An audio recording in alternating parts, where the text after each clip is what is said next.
All right, guys, let's talk. Candace Owens put out an emergency update on the Charlie Kirk situation. She put out an impromptu live, or she did an impromptu live before she went away for 2 weeks on vacation. And I want to talk about it, guys. We need to talk about it. I want to go over it. So let's get to it. I'm not going to watch the whole thing. You guys can go to Candace Owens' channel and watch the entire thing. There are little parts, though, that I really wanted to go over. So let's do that. Let me first start by saying, like, I've been watching Candace Owens go over this entire, I guess, investigation, right?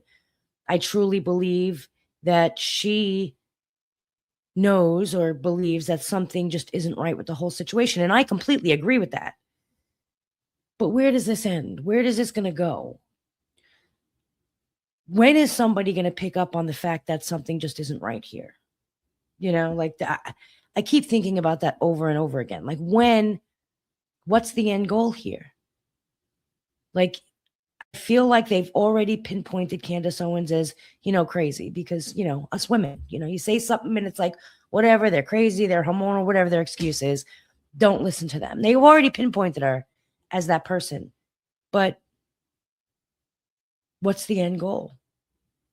Is somebody going to be found responsible for this other than Tyler Robinson? And again, I don't know what his play in the whole thing is. I don't think that he committed the murder. That's my opinion. That's my story, and I'm sticking to it. So, hold on. Let's move. Let's get to this. Ooh. Hold on. Y'all don't mind my hair. It is raining out, and I should have put it up today. But instead, I've got curly, frizzy hair now, and I look like a Q-tip, so there's that. All right. I think this is the point where I want to start. I want to start by saying, though, that she did bring out more pictures of the inside of the car. So that's what I'm going to start with. I want to look at these pictures and see what she's saying about them, what the inside of the car looked like at the time. So now I'll shut up and we can get into this. How that microphone could have broken, and we are now going to put the full pressure on them to do just that. So we're going to take you through a total of 4 additional photos, and then we will give you the close-up. We can now say confidently that there is black, tempered, shatter, glass all over the car, where Charlie's chest region would have been, according to the story that Frank Turek and Brian Harpole told. So here we go. Let's go through these slowly, and we will start asking questions. So you again see in this photo the Uber bag with the blood on it in the back seat, which I believe was most likely used to wipe hands afterwards, maybe perhaps getting out of the car. I think it's likely, given where Frank Turek was sitting, that is him. But I do want to also point out this hanger to you. Another piece of information that we have had is that Charlie had his sports coat, his jacket, if you will. You'll remember that he gave an interview, which was quite mysterious in my opinion. He went to Salt Lake City and he gave an interview to Restaurantology, I think was the name of the company, before he drove to Provo for this event.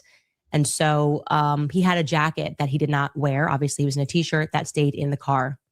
I can tell you that jacket was returned to his security and made it back to Erika's apartment with blood still on it. It was not collected into evidence. So I just want to say something about this part. The jacket with blood still on it was returned to Erika. Okay. We have the jacket. They have the jacket. Why is that the only thing that they do have? Where is the microphone? Where is the t-shirt? Where is everything else? Why is the one jacket that he wasn't wearing at that time the only thing that made it back to Erika? Where is everything else that you would think, if it was a true, actual investigation, that they would have? I don't know. That is an important piece for me to share with you, because the question that it leaves is why? Why was that personal effect, bloodied, returned pretty immediately back to Erika's apartment in Arizona by the security? And again, the reason why I will say that that is an important detail is because the story that Frank Turek tells us is he changed in part because he didn't want Erika to see him bloodied. So are we to believe that they did want to hand him a bloody jacket, hand her a bloody jacket of Charlie's? Like Frank's bloodied clothes would be more disturbing to her. We don't even know why they're bloody than Charlie's bloody clothes. That's where I'm guessing that that hanger is from. Okay, let's go to the second photo. And like I said, we will get closer on this. We're going to talk about that piece of what looks to me to be cardboard. It could be something else. People in the medical field might recognize it. This might have something to do with Brian's story about, taking out, I don't think he said gauze, but packing the wound. Like I said, we'll get a lot closer. That bag behind looks to me like some sort of a medical bag. Maybe it's like binoculars, security bag, something on the go. In the comment, that thing in the back is a pulse oximeter. They're little. You can travel with them. It's probably was in some kind of medic bag, but that is a pulse ox. And so you guys can write to us. And this is, like I said, it's going to be an open episode. We want you to share with us anything that you recognize that you are seeing in that photos, but we could not identify what that brand was in the background. We've looked up different binocular brands and, not saying it's anything nefarious, but we would like to identify what that item is. Like I said, we'll get closer. Next photo that we can show you is, I don't know if you can see that clearly on your screen, but in the middle there is just full shattered, tempered glass. Now, I see the tempered glass that she's talking about. I see it. And, I agree. I'm really starting to believe that the microphone could have been the thing that killed him, right? And I agree that this tempered glass could have been from that Rode microphone. And it doesn't matter how they explain why that would be shattered. You could step on that thing a million times and it wouldn't shatter the way it is here, though. Those little pieces of glass, that to me backs up the fact that, yeah, it definitely could have exploded, because that's the only explanation why this Rode microphone would be in so many little pieces. You could step on it. They could have said that but you're not going to step on it and it looked like that, shattered into so many little pieces. Also, I want to point out the car. Now, I can see the blood stains here, right? You can see them on the back of the chair. You can see the blood on the seat. But, excuse me, but what is anybody else feeling like there should have been more blood? I mean, they got the guy right in the neck. The blood was pouring out of him. Y'all saw it. We saw it, right? I feel like, well, that is blood. That entire car, in my opinion, should have been just covered in blood. There should be blood everywhere. And this is not what I expected to see when I saw the inside of the car. Because from the wound that he had, and y'all, we watched it pouring out. Why is that car not more covered in blood? Like, does anybody else feel like it's a very clean scene? I don't know. It really, let me pull this a little closer. I see the blood, but for the amount he was bleeding, I mean, look at the carpets are clean. I just feel like there would have been puddles of blood all over that car, in my opinion, right? Like, this questions me too. And I get that they were trying to pack the wound, and listen, you could pack that thing was still coming. And when they got in the car and they got the bag and he was bleeding while they were getting ready to fix the wound. They were covering the wound. You're not going to stop the bleeding. It's going to come down your hands. It's going to be everywhere. I just feel like that's a very clean scene. I don't know. Maybe it's just me.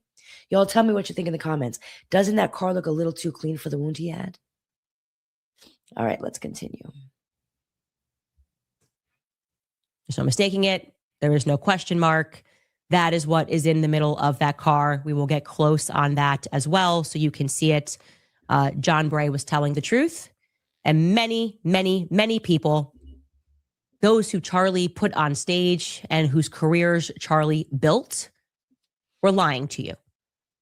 They were lying to you. They were calling this a conspiracy. It is not a conspiracy. It is not a conspiracy at all that there is tempered, shattered glass with white bits all over the center of this car and into the back seat. So the stories that Frank and Brian Harpole have told to the public, for some reason, don't include this. We were told only his neck was being addressed. They got right to work. He got right to work. Frank was praying in the back seat. They had about 6 minutes on the clock, weaving through traffic at 40, 60, 100 miles per an hour for a ride that...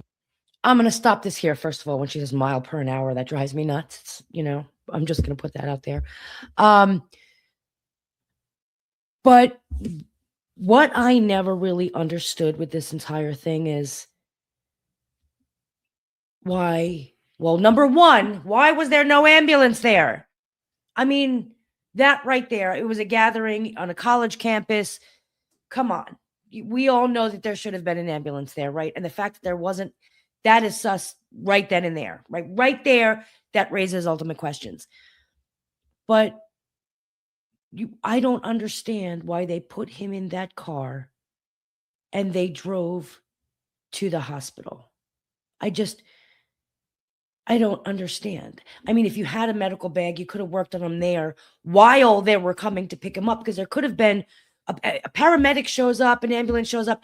They're going to be able to treat him and do more for him than you're going to do in that car ride, that 6-minute car ride. They did more damage than good, in my opinion. And again, that's my medical opinion. Excuse me. I get that they, in their mind, they wanted to get him to the hospital quickly. Like, I get that. But you have to understand, look at the wound. And for him to sit there and have a medic bag and think that he was going to treat him and not realize, let's stop, treat him here, and let them come to us so they can transport him, just made more sense. It just doesn't make sense that they got the man in a car, squeezed him in a car as he's bleeding, and you're going to do what for him? And then you're going to go to a hospital that's even farther away than the one he should have went to. Right there is so many questions. There's just so many questions. I get where she's going with this. And I'm sorry, like, you can think Candace Owens is a conspiracy theorist. You could say whatever you want about Candace Owens. I have no allegiance to Candace Owens. My whole thing is the questions she's asking need to be asked. Where is this investigation? You can't sit there and solely investigate just Tyler Robinson. If you're really looking for the truth about what happened in the situation, anybody who's ever done an investigation, whether you're just a social media detective or you're an actual one, knows that investigations take you down many routes, right? And you look into everything, not just, this is the story that we're going to run with. There's nothing else to look at. I don't know, the whole way. I don't see an investigation, first of all. There was never an investigation. They just assumed, we saw Tyler Robinson, we're going to make it him. He's the patsy, let's go. And that was really it. So, I don't know. There's just too many questions. Like Candace or not, there are just, the questions she's asking are legitimate, and there are just far too many of them. And the answers that these people are coming back with, the Andrew Kolvitz and all of them, like, it's the stupid for me. It's the stupid that irritates my soul. It's the stupid. So I didn't mean to interrupt, but let's continue, shall we? Google Maps says is 8 minutes away. And again, if you're able to hit those speeds, it means that you were not stuck in traffic. Why is this detail missing? Let's go to the next photo. That is just, once we get closer, you'll see, I'm just wondering what's under that map. Okay. You see it, guys? Do you see it? It just looks far too clean. Look at that. It is far, in my opinion, Where's the blood that was pouring out of his neck? Why is it so clean? I don't know. That bothers me because this car should be literally like just a brand new color. It should be red. Is it just me? Like, is it me? Shouldn't that car have more blood in it when you see the wound that he had and the way he was bleeding? Listen, the guy must have been a medic, whatever, but you're not a miracle worker, okay? You're not, sorry, I caught myself, but you're not a miracle worker. You're not going to sit there and be like, let me wave my magic wand and the blood's going to stop. Boing! No, it doesn't work like that. Like, where's the blood? I don't know. It looks to me like something that's foil potentially. And when we get super close on it, you'll be able to see the color of it. And my guess there is that that's going to be something that was in the medical bag, but someone in the comments will recognize it. Let's get into these closer images. Okay.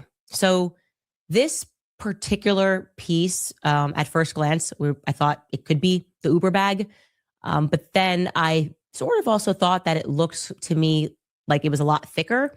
And I'm referring to what looks like a piece of cardboard there. It's also separate from the bag, entirely separate from the rest of the bag. And when we look at the bag, it doesn't look like it was ripped into small bits. The whole bags seem to be together.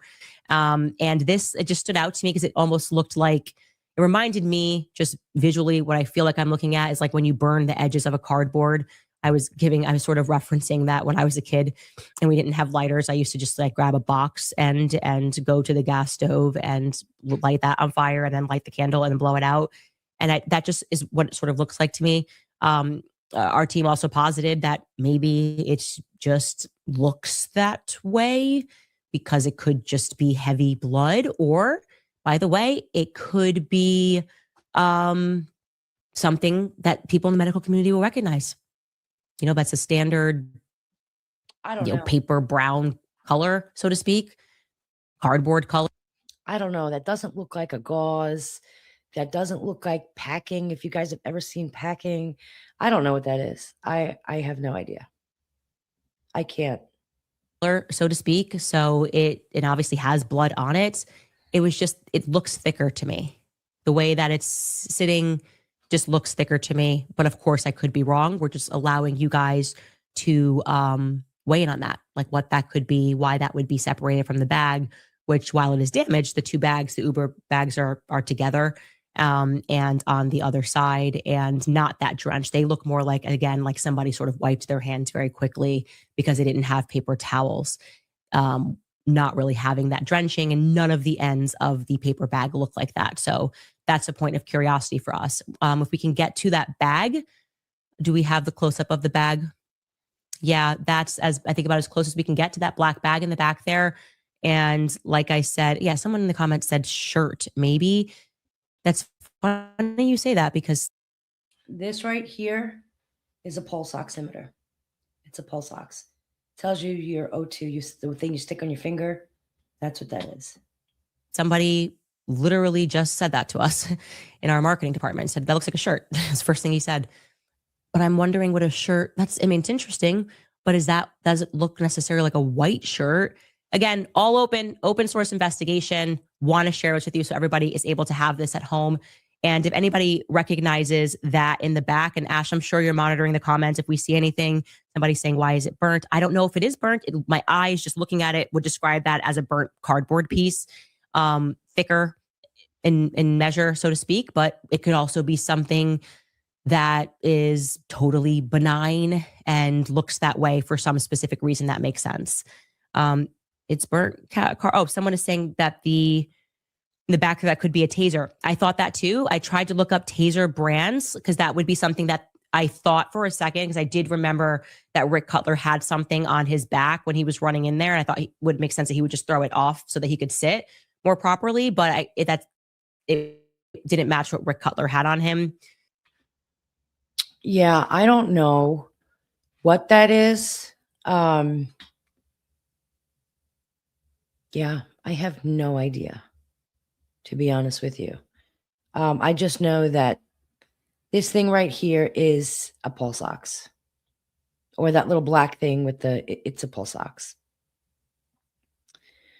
I'm just going to zoom ahead, guys, so we can get to the next picture, because I wanted you guys to see these pictures. It's about as close as we can get to it. Obviously, you get any closer, you start to lose the image. I feel like that's going to have something to do with Again, there's an awful lack of blood. Where is the blood? Like, have y'all ever seen someone bleed like that? I have, and I just feel like there should be more blood there. Gauze or like the hemostatic packing. But I feel like some medical person like, oh yeah, that's what it looks like on the inside. There's like a foil, I don't know, something. I actually was going to go buy some of the stuff that he said that he had. Maybe it's wrapped in something. Maybe it's a sheet that you put people on. And in case it's sort of losing this image as we're live right now, I want you guys to know that it's almost coppery is what it looks like. There definitely has, I would say, like a coppery foil look to it. As all of us are looking at that, this is not obviously a clean enough image for us to, know up from down, but that's the best that we have. That we had a question for you guys. And that look into how this can very well be. I really feel, y'all, it's the car being so clean. Listen, I got kids. My kids have done more damage with a ketchup packet than this man has done to this car bleeding from the neck. I'm just saying. Like, I don't know why it's bothering me that there's such a lack of blood. I don't know why. That's just, I don't know. But honestly, I feel like it's the truth. My kids have done more damage with one ketchup packet than this man has done to this car bleeding from the neck. I'm just saying. Be a component of the charge. We did have some people saying that to us, that we had asked for their opinion. I'm assuming you're referring to that little cardboard piece, that it could be a part of the shape charge. But as you guys know, I don't know anything about that stuff. So I would have to do some serious research to understand that. But I'm going to move ahead a little bit. I don't want to drag this out. You see, this is the tempered glass, though. Let me make this bigger for you guys. Like, that is obviously tempered glass. That is obviously just needs an explanation, in my opinion. Like, if the inside of the car is part of a crime scene, right? It is. It's part of an investigation. What is that? Why, what is that? What is that? Now, I totally agree with Candace that that's part of the road mic. But, I mean, nobody else, none of them were asking the questions. It's just weird to me. I know vengeance does not belong to me, but I have to tell you, it is really hard for me to curb the frustration, the anger, the disappointment, and equal parts rage that I feel toward those people. Here it is. Any questions about whether that's tempered glass? Now, you can say, you can't necessarily, we all agree it's glass, but it's definitely definitively not the car glass. But you could say, okay, let's arrive at this point. We'll say, I agree. Charlie's road microphone is shouted on the car, but it doesn't mean that it was rigged. Let's play devil's advocate. Doesn't mean that it was rigged. Okay. In my opinion, okay, I'm going to give it to y'all. If it wasn't rigged, and that is in fact the road microphone, there's no explanation on why that microphone would be in such itty bitty little pieces. There's no explanation. You're not going to sit there and say that you stepped on it, you could roll it over, and we all know what it would look like if it was rolled over with the car, right? Like, you're not, unless it explodes, boom, you're not going to get it into itty little bitty pieces like that. I don't know. That's just what I think. Tell me what you guys think. Like, can you come up with an explanation on why that microphone would be in such little pieces? I don't know. I'm going to move ahead here.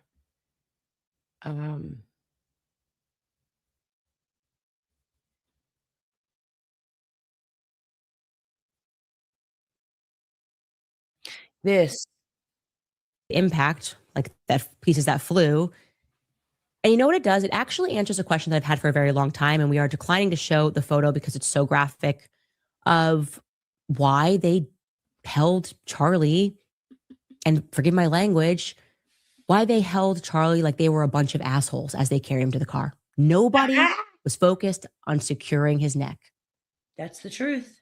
His neck was literally flopping. Okay. We have those images. The audacity of Brian Harpole to sue me over his incompetence. You can't call me incompetent. Watch the way Charlie is carried to the car, case closed. Okay. His neck is literally flopping, and it seems like they're more concerned with holding him here.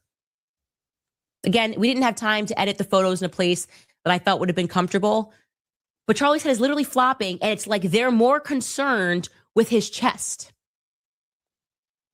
They don't care about his legs. They don't. It's like they're concerned with his shirt almost. Like his shirt is actually almost is coming up. You can see his torso. You know what I think? I think it's plausible. It might not be right, but it's plausible. Is that if you had a bunch of tempered glass that was sticking to him as a fabric, you would bunch up that shirt like it was a purse to make sure it wasn't seen by the public. Your focus would be actually Charlie's shirt. Yeah, she's not lying though. She's right. She's right. Why is his shirt up at all? Because I think you're scooping something in there. Something's there that's sticking. That's an opinion, not a fact. But I'm going to think while it's still legal to do so, and it's barely legal to do so. So we can totally dismiss what everybody has told you about this theory not having legs, because now they need to tell us how it happened. Are they going to say more miracles, more Judeo-Christian slop miracles that took place that day? Or maybe Andrew will issue a tweet. Maybe Erika will say that he went rogue. I think Andrew Colbert might go rogue again today. And he's going to say, we called and we asked, and it was a miracle. Not only did Charlie's neck stop, 3,000 pounds of energy coming at him, ricochet off of the back of his spine, but it also moved forward and shattered his mic, which was placed here. I don't know. If he's got a steel neck, I'd assume he has a steel rib cage or something. And he probably saved a lot of people. If that mic hadn't shattered, Charlie Kirk would not have saved more people that day, because the bullet was doing magical things. I think that's what we can expect, because I've run this with Barron. I've run it with Tim. Like, give me the other side. We all have to acknowledge that this is the Rode mic. How did it break? Maybe it was Frank through the power of prayer. They're going to give. Not Frank through the power of prayer. I just can't. But what she's saying is right. What she's saying is true. And the questions are legitimate. And again, I can't with the miracles. I can't. Frank Turek through the power of prayer. This secondary miracle happened in the car, and the mic just shattered. Or maybe it was when he was doing CPR. He just had an incredible hand, and that was when he attempted it. He forgot to mention that he accidentally, and then it shattered. Even though that'd be impossible to do and impossible for him to illustrate, you have to understand these were extraordinary times. Your move, Turning Point USA. Your move. What's your explanation? I told y'all she really is. She's playing chess. She ain't playing kid games. Their move. The ball's in their court. What are they going to do? Your move, Blake Neff. Your move. Charlie's real friends, to make sense of how his microphone ended up in a bunch of bits in his car. We'll take a brief break, and we'll just be right back. All right, let me take this down a second. I want to go and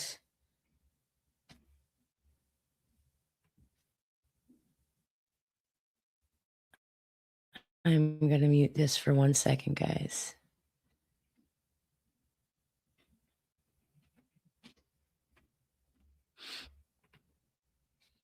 Try and get away from her ads.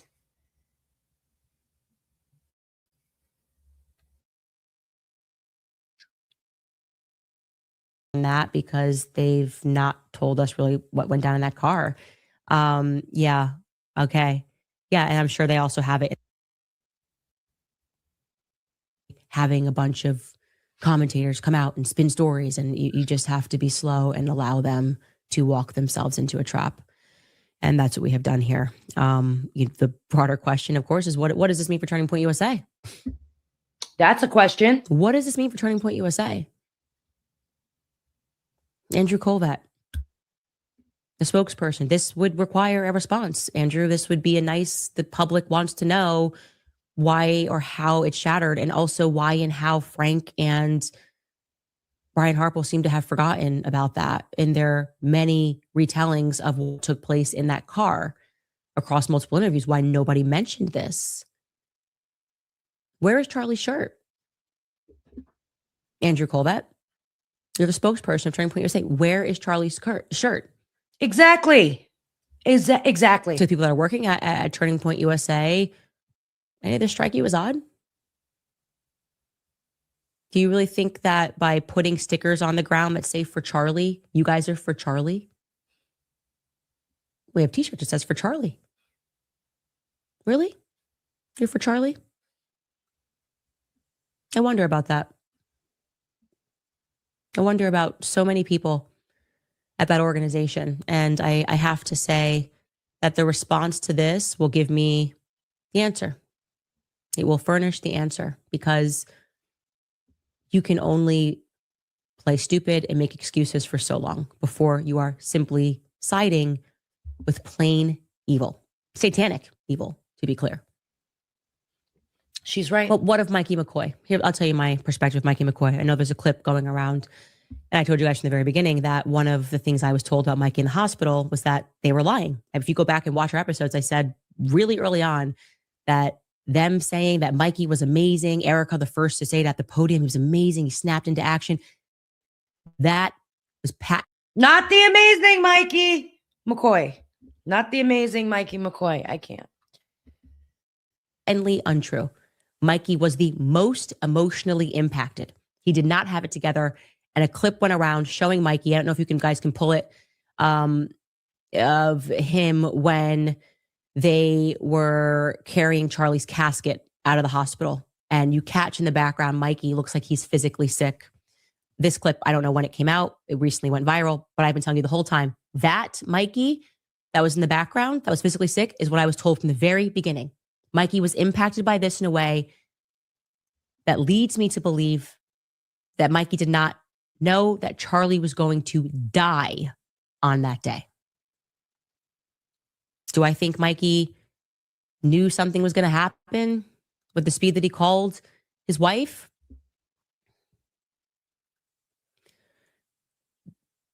Do I think that Mikey McCoy was prepared for Charlie to die that day? No. I do not believe that. I don't believe that. Not with that reaction, not with what I was told. Mike. So let me ask you this. With her sitting there kind of giving Mikey McCoy a little out, right? Trying to say that he didn't know and, trying to be, do you think he's going to flip? Do you think Mikey McCoy is going to maybe say something? Do you think eventually, listen, a secret's only going to stay a secret if one of us are dead, right? You're not going to have a group of people knowing a secret and none of them flip. Like that's really unheard of. One of them are eventually going to start speaking, leaking, doing all the things, right? We've seen this time and time again. So my question is, do you think that her giving this little spiel about Mikey McCoy and kind of making him the not so bad guy is kind of giving him an out to see if he'll flip? Because we know that eventually someone's got to flip, right? Someone's got to say something. And part of me thinks that she's doing this to try and give him a little grace to be, the first one who talks. I don't know. Let me know what you guys think. He had raw emotion at the hospital. Of all of them, Mikey was the most upset. And yet they then all came out and tried to spin a tale that he just jumped into adrenaline action and was calling the shots. And it's obviously not true. He couldn't even hold the casket. He was holding his stomach like he was going to become ill. He was ill. Mikey had a soul. Does he still have one now? Are the meetings with Doug DeGroot talking about investments and what you're going to do? Is that what they're pumping Mikey with right now? Hey, Mikey, you're going to be the next Charlie. we're going to make so much money. Here's the video right here. We're showing you. Look at Mikey right there. The black behind. Look at him. That was Mikey at the hospital, I was told. Guys, look at him. He looks like a scared little rabbit. Doesn't he look like a scared little rabbit? I kind of agree with her because I don't know. That guy did not look like somebody who was expecting this to go down. Okay. He was sitting back there almost like he was trying to hold on to that pole or whatever that was. And he looked like a scared little rabbit. He had the reaction of a child, in my opinion. He looked like a scared child. That was not a grown ass man. He was acting like a scared child. Not an active participant calling the shots and making things happen. And I think that they pumped Look at him. Look at him. And those names and adjectives because they were reassuring him in some way. I'm not going to lie, guys. That was not like, and people, I know y'all are going to come at me and be like, but he was upset. He was emotional. That's not, come on, guys. That's scared. I don't know if he looks scared. He looks scared. He's probably sitting there wondering, is it me next? Is that going to be me soon? I don't know. He just looks like a scared child. Kind of the mom in me wants to go and give him a little hug. You know what I mean? Because he looks like a scared child.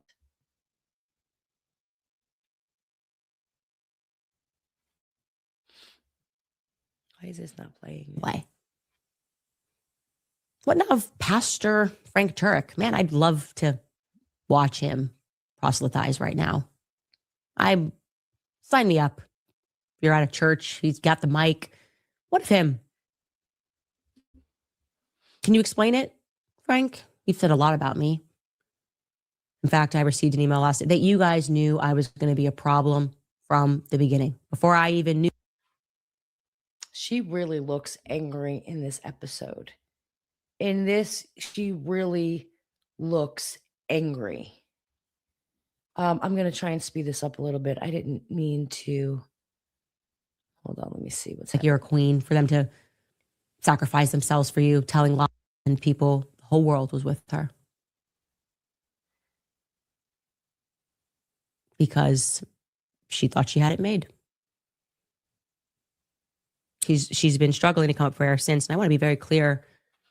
It is the most important thing to me that no harm comes to Erika. The most important thing. The message, investigating this, she's getting death threats. No, let's be very clear on my intention in this investigation. I want Erika to outlive everyone. Long live Erika Franzwey. Death is easy, actually. Death is easy. Living a long life when everybody knows who and what you are and what you are. I can't, guys. Long live Erika. Nothing's to happen to Erika. Long live Erika. Y'all, she ain't playing games. She ain't. You can see the emotion. You could see the anger behind in her face, like behind what she's saying. You can see the emotion.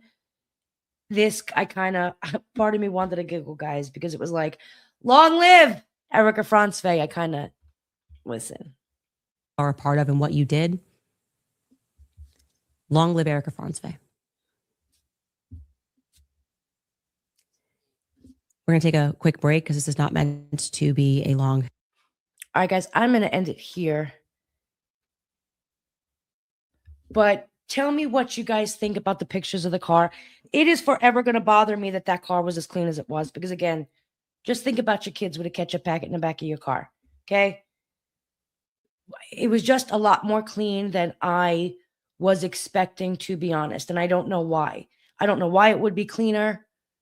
So I don't know. That part is really just, there's something bothering me about how clean that car was. Also, the tempered glass with the microphone, seeing all of that tempered glass, you didn't step on it. You didn't squish it with your hand. You didn't, it wouldn't have produced that many little pieces. It wouldn't have broken and shattered it in those little pieces.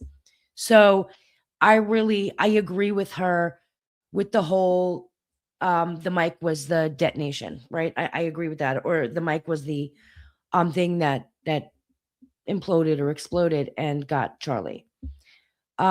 Rigged. I do believe that the mic was rigged. And the Mikey McCoy thing, y'all, he did. He looked like a scared rabbit. But part of me is wondering if Candace Owens isn't trying to give him an out to see if he'll be the first one to flip. Because again, I think that everyone knows that when a secret's being the first one to flip gets the less heat, right? So I don't know, guys. Tell me what you guys think about these pictures that she put out there. What do you guys think? I want to know why you guys tell me why you think that this car is as clean as it is. Please, someone explain it to me because I can't make it make sense. Maybe I'm not thinking it fully through. It just don't make sense to me. Are you guys agreeing with her with this whole road mic thing? Now, she went out and she put these pictures out there, and I kind of think it's funny that Candace Owens is keeping everything and not letting everything out all at once, because that's brilliant to me, right? I'm not going to show you my hand. And so I think that's brilliant. I completely understand why she does that, because catch them, let them talk their talk. And then I'm going to pull out my card. I'm going to pull out my ace and I'm going to slam it down on that table. That's what she's been doing, in my opinion. So guys, tell me what you think. That's all I got for now. I just wanted to kind of go through this with you, get your thoughts on it.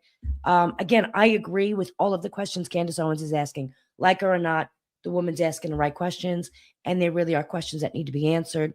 I don't think we're going to get the answers from Turning Point USA or Erika Kirk because, well, you know. So let me know what you guys think. Sit tight and I'll be back later.